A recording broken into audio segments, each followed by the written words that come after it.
Assalamualaikum dear students, welcome back to another YouTube tutorial from Naeem Bukhari YouTube channel. So today we have another lecture which is regarding cell injury and its types. So we will discuss what is cell injury and what are the types of cell injury as well. So before moving forward, if you are new on my channel, so subscribe the channel and press the bell icon to hear about more videos. So let's see what is cell injury. So here are the contents which we will discuss in this lecture. The contents include like introduction, okay. So further we will discuss different terms which are used in cell injury or in this topic. Patterns of cell injury, we will also discuss what are the patterns usually cells follow during the injuries. Similarly, there are types of injuries, cellular injuries like necrosis or cellular death, necrosis, apoptosis, and we will also discuss types of necrosis and types of apoptosis further, and what are the causes of apoptosis and what are the causes of necrosis. We will also discuss in detail, and at the end we will conclude our outcomes, or we will conclude what we have studied in this lecture. So this is a detailed lecture in which we will be able to discuss all these contents. तो ये सारे contents discuss किए जाएंगे. So stay tuned and keep watching. Okay, cell injury. So first, we already discussed cell injury in previous lecture for a shorter time. So now we will discuss cell injury in detail. When cell is exposed to an injurious agent or stress, a sequence of event follows that is loosely termed cell injury. Means when cell is exposed, जब cell किसी injurious stimulus, किसी agent के साथ expose होता है तो cell के अंदर कुछ चेंजेस आती हैं. सेल के अंदर कुछ सीक्वेंस ऑफ इवेंट्स होते हैं जिनकी वजह से सेल के अंदर वो जो चेंजेस हैं वो क्या करती हैं, वो सेल की इंजरी या सेलुलर डेथ की वजह बन सकती हैं. So it's mean when the cell is expose to an injurious stimulus, if there are some stimulus which are interacting with the cell, so then there will be chances of cellular injury. Further, cell injury is reversible up to a certain point. If the stimulus persists or is severe enough from the beginning, the cell reaches a point of no return and suffers irreversible cell injury and ultimately cell death. तो it's mean इस sentence में ये बात हुई है कि कुछ हद तक सेल्स क्या करते हैं, उन स्टिमुलस को टॉलरेट करते हैं, लेकिन उस हद से ज़्यादा अगर वो इंजरी स्टिमुलस कुछ ज़्यादा टाइम के लिए वहाँ पे परसिस्ट करते हैं, so that injury stimulus could lead towards the irreversible cellular injury, के सेल बर्स्ट आउट हो जाएगा और सेल दोबारा रिकवर नहीं होगा. It's mean one cells will be unable to recover, that will be a irreversible cellular injury. So irreversible cell injury means cell will be unable to relapse the previous one position or regain its previous or original positions before after interacting with the stimulus. Cells will lose their functionality or their normal we can say their normal structure. So this ends up with irreversible cellular injury, and that is also known as cell death. Cell death is the ultimate result of cell injury. तो cell injury का जो final result होता है वो cell death होता है. Means maximum कोई cell इंजर होता है तो एक चांस क्या होगा कि वो सेल खुद को रिकवर कर ले. अगर वो रिकवर नहीं करेगा तो जो मैक्सिमम पॉसिबिलिटी है उस सेल इंजरी की, तो उससे क्या हो सकता है कि सेल की डेथ हो सकती है. तो इट्स मीन इस स्लाइड में हमने क्या पढ़ा कि सेल इंजरी क्या है. तो सेल इंजरी क्या है कि when cell is expose to certain stimulus, injury stimulus के साथ सेल का इंटरेक्शन होता है तो सेल के अंदर कुछ चेंजेस आती हैं, और वो चेंजेस या तो लूजली होती हैं या तो वो परमानेंट होती हैं. अगर वो चेंजेस लूजली हैं तो cell will gain its position, cell will gain its normal position. But those changes are permanent, so cell will loss their functionality और normal structure and then there will be cell death. Okay, next in next slides we are going to discuss what are the patterns of cell death. Means अगर cell की death होती है तो कौन कौन से patterns हैं सेल फॉलो कर सकता है. तो दो तरह के patterns, there are two principals of और patterns of cell death. The first one is necrosis and the second one is apoptosis. So if you are new and you don't hear about these terms, so you should understand. Mean one cells will be interacted with certain stimulus, so there will be only two patterns of cell. कि अगर हम कहें ना, एक तो हो रहा है यहाँ पे अब सेल की रिकवरी की बात नहीं कर रहे कि सेल में अगर कोई स्टिमुलस आया और सेल के साथ इंटरेक्ट किया और सेल उसके बाद इंजर हुआ और सेल फिर दोबारा रिकवर हो गया, जिसको हम रिवर्सिबल सेल इंजरी की बात करें. तो यहाँ पे पैटर्न्स ऑफ सेल डेथ की बात हो रही है सिर्फ. यहाँ पे हम रिवर्सिबल सेल इंजरी की बात नहीं कर रहे, सिर्फ हम ये देख रहे हैं कि अगर सेल की डेथ होनी ही होनी है, so then there will be what will be the phenomenas, कौन से पैटर्न्स होंगे जिनसे सेल की डेथ हो सकती है. सो सेल की डेथ दो तरह से हो सकती है. फर्स्ट वन है निक्रोसिस है and the second one is apoptosis. So we will discuss what is the necrosis and what is the apoptosis. So move forward. Necrosis. Necrosis is a type of cell death that occurs after ischemia and chemical injury. Necrosis हमारे पास cell की ऐसी pathological death, it's always, necrosis is always pathologic. Means necrosis हमेशा disease के case में होता है कि cell की डेथ होगी, उसकी वजह या तो सेल के अंदर न्यूट्रिएंट्स की कमी हो जाए, डिप्राइव न्यूट्रिएंट्स हो जाएं, या कोई केमिकल इंजरी, कोई किसी केमिकल का लेवल बढ़ जाए, किसी एंजाइम का लेवल बढ़ जाए, तो उससे क्या हो सकता है कि सेल की डेथ हो सकती है. Means necrosis is always pathological. अगर सेल की डेथ हो रही है, अगर हम उसको निक्रोसिस कह रहे हैं, तो इसका मतलब है कि उस सेल के अंदर कोई ना कोई डिजीज़ एसोसिएटेड थी, वो डिजीज़ सेल था. जब भी किसी डिजीज सेल की डेथ हो रही है तो there will be chances that is occurring due to necrosis. तो डिजीज सेल्स के अंदर जो डेथ का पैटर्न होता है वो यूजुअली निक्रोसिस होगा. तो निक्रोसिस किस किस वजह से हो सकती है? या तो सेल्स के डिप्राइव न्यूट्रिएंट्स, सेल के पास इस्कीमिया हो गया, means lack of we can say blood supply है, सेल को सेल ब्लड सप्लाई जब नहीं हो रही, मिल रही इनफ ब्लड सप्लाई, तो उससे क्या होगा कि ब्लड के अंदर तो न्यूट्रिएंट्स मौजूद होते हैं जो सेल के सर्वाइवल के लिए ज़रूरी होते हैं. So if nutrients will be deprived, it's mean cellular death will be sure. तो जो एक तो हमने कहा कि इस्कीमिक कंडीशन में, दूसरा केमिकल इंजरी है, सेल के अंदर किसी केमिकल का लेवल बढ़ जाए या किसी केमिकल का लेवल कम हो जाए, तो उससे भी सेल की इंजरी, सेल की जो इंटरनल होम्योस्टेसिस है, that will B imbalanced and that will end up with the necrosis. And necrosis will be always pathological, कि हमेशा कोई भी डिजीज सेल जब उसकी डेथ होती है तो इसका मतलब है दैट इज़ अफेक्टेड और that death was followed by necrosis. Okay जी. Apoptosis. Apoptosis occurs when a cell dies through activation of an internally controlled suicide program. अब हम क्या करें कि एपोप्टोसिस में प्रोग्राम सेल डेथ भी इसको हम कहते हैं, कि हम क्या करें कि हमें पता है कि अगर हम सेल को ये वाला केमिकल एजेंट एडमिनिस्टर करेंगे या अप्लाई करेंगे सेल पे, तो सेल की डेथ हो जाएगी. तो इसका मतलब है we are programming to kill a particular cell. So that is also known as program cell death, कि हम प्रोग्राम बना रहे हैं कि सेल को हमने किल करने, either नॉर्मल है या डिजीज़ है. So in case of apoptosis there are two possibility, means either it will be pathological or it will be a physiological, it will be a normal as well. But in case of necrosis there will be the cellular death will be always pathological or associated with the pathological conditions.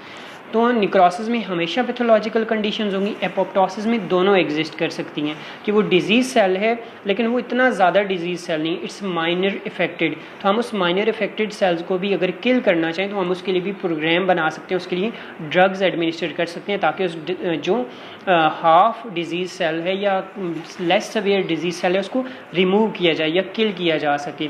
So in apoptosis we actually kill a particular cell by devising a particular program.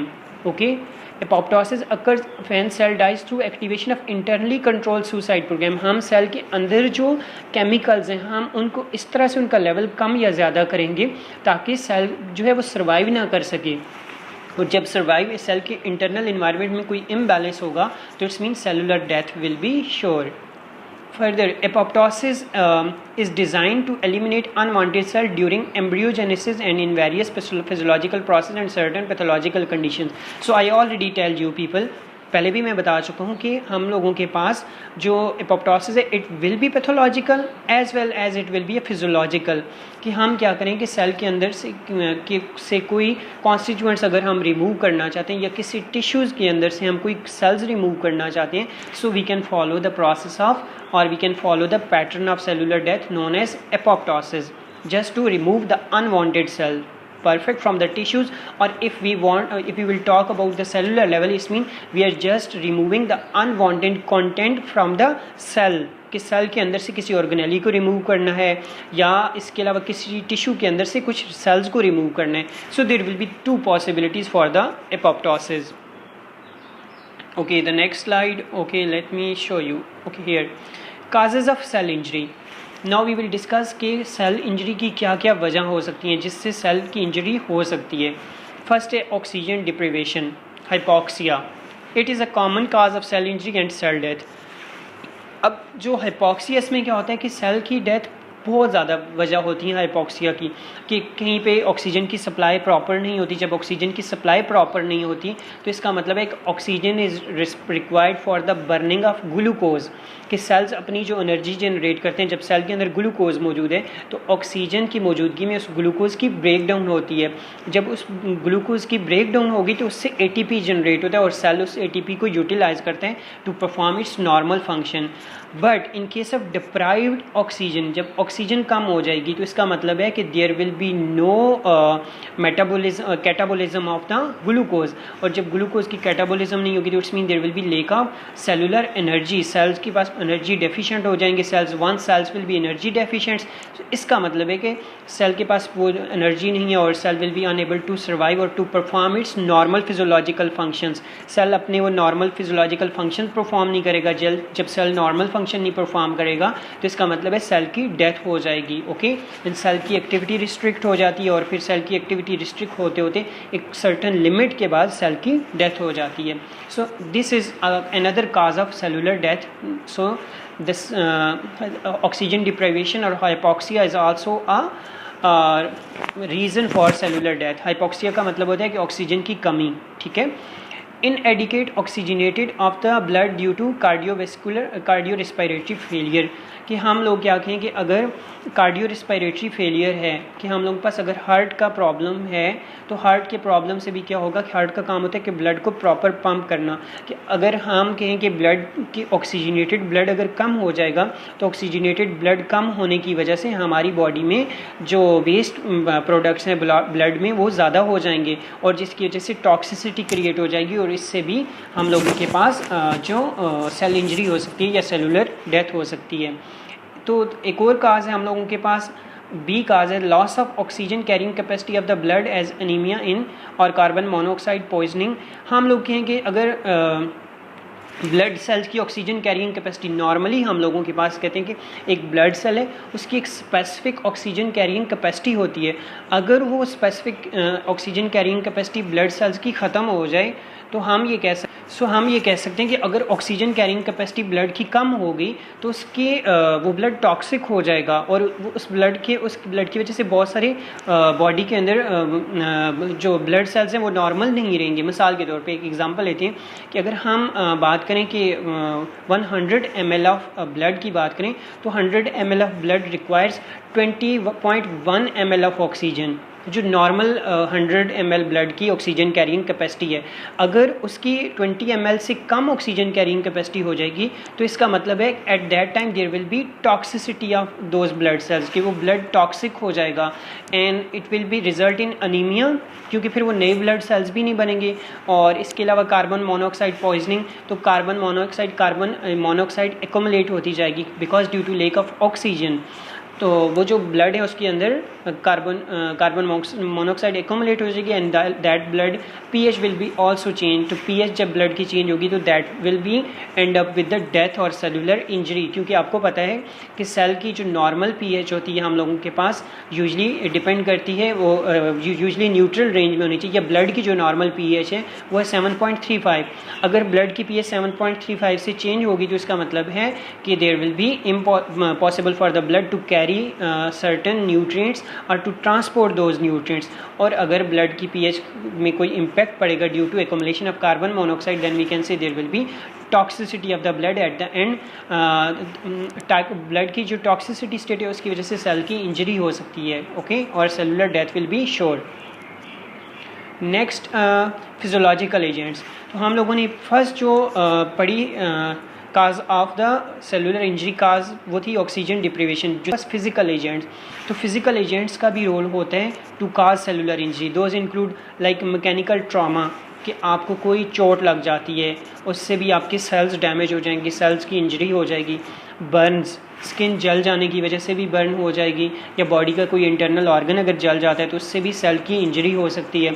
Deep cold, अगर बहुत ज़्यादा ठंड है तो ठंड की वजह से भी जो फ्रोज़न बाइट का कॉन्सेप्ट, फ्रॉस्ट बाइट का कॉन्सेप्ट है कि आपके सेल जम जाती हैं। जब सेल्स जम जाएंगे तो there will be chances cells will be means वो इतने ज़्यादा सेल्स जब जम जाते हैं तो सेल्स के टूटने का खदशा, उनके अंदर तमाम जितने भी प्रोसेस हो रहे होते हैं, इंजाइमेटिक एक्टिविटी है वो एक ख़ास टेम्परेचर पे होती है। जब उस टेम्परेचर से सेल का टेम्परेचर एक जो ऑप्टिमम टेम्परेचर है उससे कम जाएगा 37 से, तो it's mean there will be chances of cellular injury और cellular death as well. So there are two major causes of cellular injury we discussed up to now. The first one include deprivation of oxygen, कि oxygen की कमी, और दूसरा physical agents. तो physical agent में deep cold आ गया, फिर है sudden changes in atmospheric pressure, कि एटमॉस्फेरिक प्रेशर में फ़ौरन से चेंजेस आ जाएं। जैसे हम कहते हैं कि 760 टार जो है अभी एटमॉस्फेरिक प्रेशर है, अगर उसमें कोई चेंज आ जाए, ज़्यादा एटमॉस्फेरिक प्रेशर हो जाए, तो उससे भी हमारे जो सेल्स हैं या हमारा जो होम्योस्टेसिस का प्रोसेस है वो डिस्टर्ब हो जाएगा। once homeostasis will be disturbed, so it's mean there will be cellular abnormal internal and external environment of the cells, and then there will be chances of cellular injury. Okay,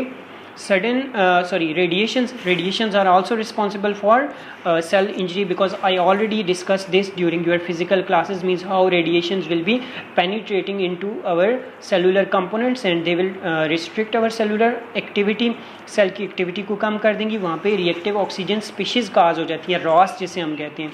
Ross से मतलब है कि जो आपके पास cell के अंदर molecules हैं, उन मॉलिक्यूल्स की आयोनाइजेशन हो जाती है। Once the cellular molecules will be ionized, so it's mean there will be change in pH, क्योंकि सेल्स में आयंस क्रिएट हो चुके हैं और उससे सेल के अंदर जो सेलुलर मूवमेंट है न्यूट्रिएंट्स की या दूसरे एंजाइम्स की वो डिस्टर्ब हो जाएगी और उससे भी सेलुलर डेथ हो जाएगी, राइट। और यह सेलुलर इंजरी की वजह है।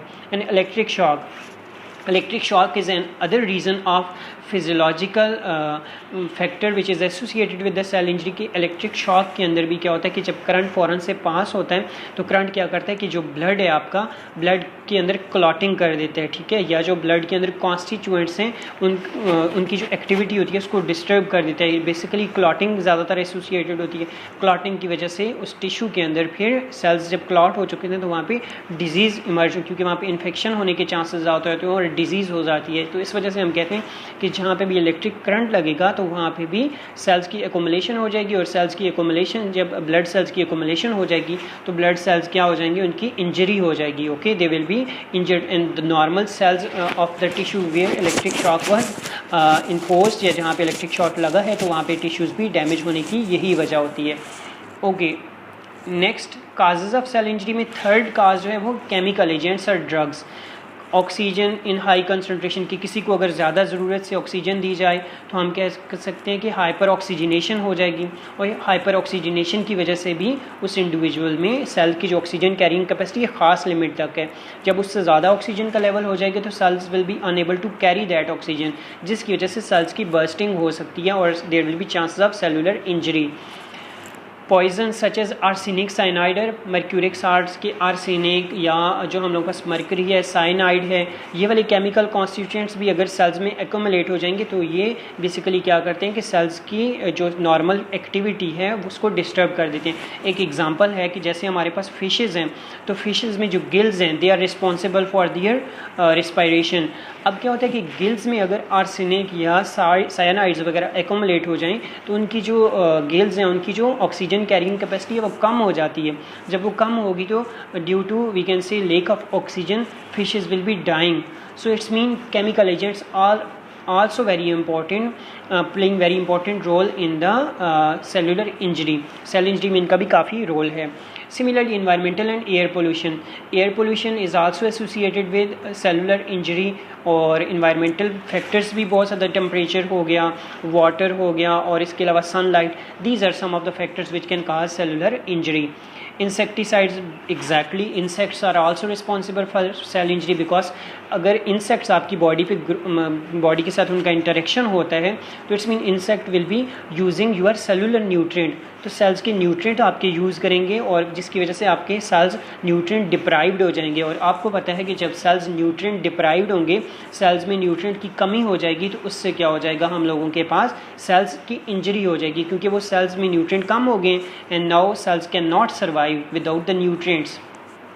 ओके, फर्दर हम लोग कहते हैं herbicides. Exactly there are some herbs which can cause cellular injury. हम क्या करते हैं कि कहीं पे कोई हर्ब है, कोई जिस तरह होती है ना हर्बल मेडिसिन्स की हम बात करते हैं, अगर आप उनको यूज़ करते हैं तो वो सेल्स की एक्टिविटी को रिस्ट्रिक्ट कर देती हैं। मिसाल के तौर पे कहीं पे किसी इंडिविजुअल को कोई फंगल डिजीज़ है और हम फंगल डिजीज़ पे ज़्यादातर हर्बिसाइड्स वगैरह या कुछ हर्ब्स वगैरह भी अप्लाई करते हैं। तो हर्ब का क्या मतलब होता है कि यह हर्बिसाइड से मतलब यहाँ पे ये है कि कुछ ऐसे एजेंट्स होते हैं जिनको हम यूज़ करते हैं कि ये जड़ी बूटियों को किल करने के लिए ये जो केमिकल्स यूज़ किए जाते हैं, जब वो जड़ी बूटियों पे इंटरेक्ट करते हैं तो एक्चुअली वो जड़ी बूटियों में जो भी उनके क्या कहते हैं उनकी ग्रोथ है उसको इनहिबिट कर दिया जाता है, जिसकी वजह से हर्ब्स वगैरह आपकी फसलों से ख़त्म हो जाती हैं, जिस तरह हम स्प्रे करते हैं just to kill the herbs. तो इसी तरह हर्बिसाइड्स अगर आपकी बॉडी पे जो स्प्रे वगैरह है उसका इंटरेक्शन आपकी बॉडी पे अगर बॉडी पे इंटरेक्ट कर लें वो हर्बिसाइड्स, तो इससे भी क्या हो सकता है कि वो केमिकल्स आपके सेल्स को डैमेज कर सकते हैं, because those chemicals are poisonous और toxic and their pH is change, their constituents are highly reactive. जो हर्ब्स को किल करने के लिए हम केमिकल्स यूज़ करते हैं वो बहुत ज़्यादा रिएक्टिव होती हैं, एसिडिक भी होती हैं इन नेचर। तो आपकी स्किन पे अगर एसिड पड़ेगा तो it's mean those herbicides can damage your cells, they can end up with cellular injury. Industrial and occupational hazard, तो इंडस्ट्रीज़ में भी बहुत सारे हम लोगों के पास हैज़र्ड्स होते हैं, और इसी तरह जहाँ पे आप जॉब करें, ऑक्यूपेशनल हैज़र्ड्स काम करें, तो वहाँ पे भी बहुत सारे ख़तरात होते हैं कि suppose if you are working in a glass industry, तो ग्लास इंडस्ट्री में शीशे का जहाँ पे काम कर रहे होंगे तो शीशा लगने से भी आपके सेल्स की इंजरी हो सकती है। और अगर आप कहीं वेल्डिंग का काम कर रहे हैं सपोज, सो इट्स मीन तो that can also cause cell injury. and there are varieties of cellular injuries related factors associated with your occupations, कि जिस तरह का आप काम कर रहे हो तो उससे ज़्यादा चांसेस हों कि उस तरह की सेलुलर इंजरी आपको हो सकती है। Alcohol and narcotic drugs and therapeutic drugs, alcohol भी सेलुलर इंजरी काज करता है, और इसके अलावा नारकोटिक ड्रग्स होती हैं उनसे भी सेल्स डैमेज होते हैं, और कुछ थेरेप्यूटिक ड्रग्स होती हैं जो हम मेडिसिन यूज़ करते हैं ताकि किसी भी डिजीज़ सेल को किल किया जा सके, तो वो भी बेसिकली क्या करती हैं सेलुलर इंजरी कर रही होती हैं। Either that will B programmed cellular injury, तो वो प्रोग्राम सेलुलर इंजरी हो सकती है जिसमें हम मेडिसिन यूज़ करके एक डिजीज़ सेल की एक्टिविटी को कम कर रहे होते हैं या उसको किल कर रहे होते हैं, या एक नॉर्मल सेल है तो उस नॉर्मल सेल की एक्टिविटी को इन्हांस करें या कम करना चाहें। So this can be done by using therapeutic drugs.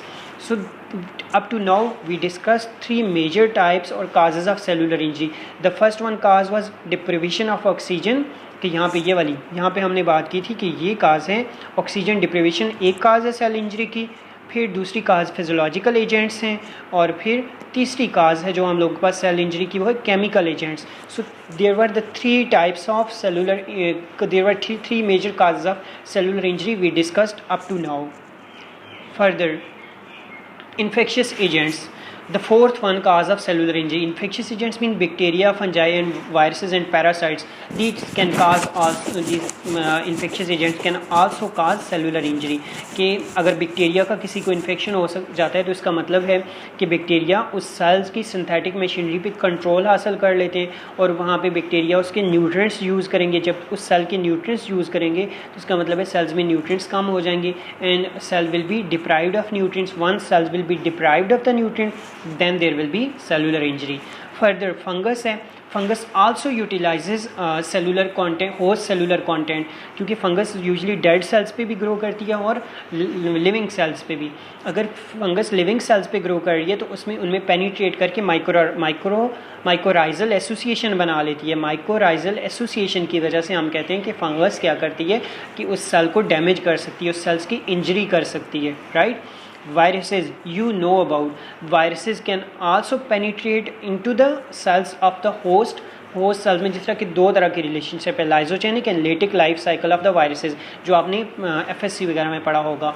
So mean in that case viruses will be attaching with the host cells, after the attachment they will be penetrating and after the penetration they will be multiplying within the host cells. Viruses host cells में multiply होते हैं तो उसकी synthetic machinery को control कर लेंगे, जिसकी वजह से उस सेल्स की फाइनली किलिंग हो जाती है, उस सेल्स को बर्स्ट आउट हो जाते हैं, क्योंकि वायरसेस ने वहाँ पे उसकी इंटरनल मशीनरी, सिंथेटिक मशीनरी पे कंट्रोल हासिल कर लिया था। फिर इसी तरह हम लोग के पास पैरासाइट्स हैं, जैसे लीच वगैरह है. Leech will be also using will also be living upon your blood cells, sorry living upon your skin, कि वो आपकी स्किन पे अगर मौजूद है तो that will be utilizing your blood. और होस्ट ब्लड, तो होस्ट का ब्लड ले रही होगी, जिसकी वजह से होस्ट में ब्लड की जो है कंटेमिनेशन हो सकती है. और लीच के साथ जो टॉक्सिक सब्सटेंसेस होंगे दैट कुड बी ट्रांसमिटेड और शिफ्टेड टू द ह्यूमंस. तो इस तरह से भी फिर उनके ह्यूमंस को या जो भी उसका होस्ट है, चाहे एनिमल्स हैं, तो वहाँ से इस तरह डिजीज़ की भी ट्रांसमिशन हो सकती है और सेलुलर इंजरी भी हो सकती है. बिकॉज कि कोई इन्फेक्शियस एजेंट अगर सेल्स में होस्ट में ट्रांसमिट हो जाता है तो इसका मतलब है कि that pathological agent can cause disease in the host, and once there will be a disease there will be a cellular injury. Immunologic reactions are also associated with cell injury. के suppose antigen antibody reaction हो रही है किसी cell के अंदर तो वहाँ पे भी सेलुलर इंजरी हो जाती है. मिसाल के तौर पे कि आपके पास एक इंडिविजुअल है, उसको आप ए ब्लड ग्रुप का इंडिविजुअल है और आप उसको बी ब्लड ग्रुप लगा रहे हैं, तो इसका मतलब है कि वो दोनों जो ब्लड ग्रुप्स हैं आपस में इनकम्पैटिबल हैं. जब इनकम्पैटिबल ब्लड ग्रुप्स आप ब्लड ट्रांसफ्यूज़ करेंगे, किसी दूसरे इंडिविजुअल को लगाएंगे, तो वहाँ पे इम्यूनोलॉजिक रिएक्शंस होंगे कि एक का ब्लड दूसरे इंडिविजुअल को लगाया जो कि कॉम्पैटिबल नहीं था. Once incompatible blood was transfuse, तो वो जो सेल्स हैं वो आपस में एंटीजन एंटीबॉडी कॉम्प्लेक्स बना लेंगे और जिसकी वजह से उनकी सेल्स की डिग्रेडेशन हो जाएगी. So immunologic reaction can also cause cell injury. तो इस तरह से वो ब्लड सेल्स इंजर हो जाएंगी. परफेक्ट. अनदर पॉइंट और 6 point is like genetic derangements. Genetic derangement is also a cause of cellular injury. कि जेनेटिक डीरेंज से मतलब है कि जो जीन्स वगैरह हैं उनकी अरेंजमेंट में कोई प्रॉब्लम आ जाए. Genes are actually responsible for the protein production. तो जब वो जीन्स एबनॉर्मल प्रोटीन बनाएंगे तो एबनॉर्मल प्रोटीन बनेगी, तो इसका मतलब है कि cellular injury will be sure. Abnormal protein बनेगी तो एबनॉर्मल इंजाइम्स होंगे. जब एबनॉर्मल इंजाइम्स होंगे तो सेल की एक्टिविटी भी एबनॉर्मल हो जाएगी और जब एबनॉर्मल सेल की एक्टिविटी होगी तो इसका मतलब है कि cell will be unable to survive, cells की डेथ हो जाएगी. Okay. Nutritional imbalances I already explain कि अगर सेल्स को न्यूट्रिशन ज़रूरत से ज़्यादा मिले तो सेल का फिर साइज़ बढ़ जाएगा और उससे हाइपरट्रॉफी हो जाएगी. और हाइपरट्रॉफी सेल का साइज़ बढ़ने से एक सर्टन लिमिट के बाद सेल का साइज़ और बढ़ेगा तो सेल की बर्स्टिंग हो जाएगी, सेल की इंजरी हो जाएगी. और इसी तरह अगर न्यूट्रिएंट्स का लेवल कम हो जाता है तो न्यूट्रिएंट्स का लेवल कम हो जाने से भी हम लोग कहते हैं कि जो सेल्स का साइज़ है वो कम होता जाएगा. और जब सेल्स का साइज़ कम हो जाएगा सेल्स की श्रिंकेज होती जाएगी और एट द एंड सेल्स की डेथ हो जाएगी क्योंकि उसमें न्यूट्रिएंट्स की कमी है. Perfect. So there were the 4 causes of cellular injury we discussed up to now. The first one in previous slides was deprivation of the oxygen. The second one was discussed, I like here, let me show you. The second one was physical agents. The third one was chemical agents. And the fourth one is infectious agent. These were the 4 causes of cellular injury we discussed up to now. Okay, mechanism of cell injury. So stay tuned. We will discuss this in next lecture. If you have any question regarding the cell injury types of regarding cell injury types of cell injury and further what are the causes of cell injury, we covered the 3 major domains in this topic. If you have any question regarding them, you can post your question in comment box or you can ask me as well. So stay tuned. Bye bye. Allah Hafiz. Don't forget to subscribe the channel and hit the bell icon to hear about more videos. Allah Hafiz.